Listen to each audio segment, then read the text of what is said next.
Second topic for today is the Cincinnati Bengals re-signing Ja'Marr Chase and Tee Higgins to monster deals. Tee Higgins gets almost $30 million a year. I think it's $28.75 million a year.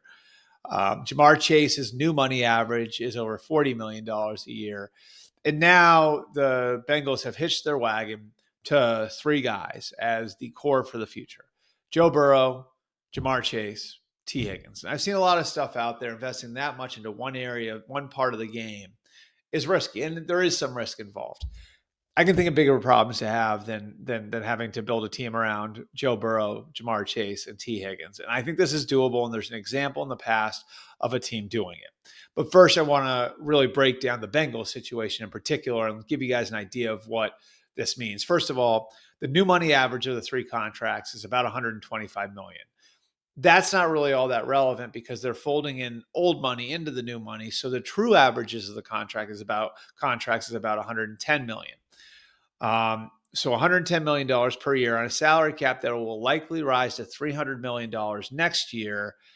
We're talking about three guys taking up about a 30-year salary cap on average over the life of their deals. It's not the end of the world. It does make certain things more challenging, and it does set precedents with your other players. But I think it puts you in a position where you can still build.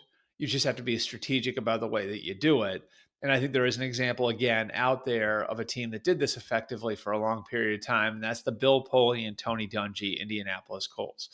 When the Colts fired Jim Mora a generation ago, they were looking at a core of players that were going to make a lot of money: Peyton Manning, Edgerrin James, Reggie Wayne, Marvin Harrison, Dallas Clark, Dwight Freeney, Robert Mathis. So you have this core of players that were going to make you top heavy from a salary cap perspective if you wanted to keep that core together.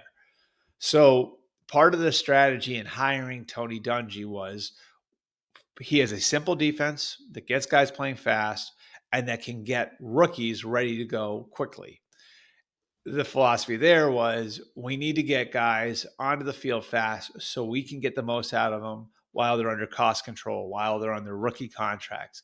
And we will continue to churn those positions. And that's what the Colts did. Now, they had some mainstays on defense. I mentioned Mathis. Gary Brackett was another one, Dwight Freeney. But they were very fungible everywhere else on the defensive side of the ball, and that was strategic. I think that's where the Bengals are right now. Is you look at where they are defensively. They have Trey Hendrickson. We'll see if they can get him extended. They have Logan Wilson signed long term.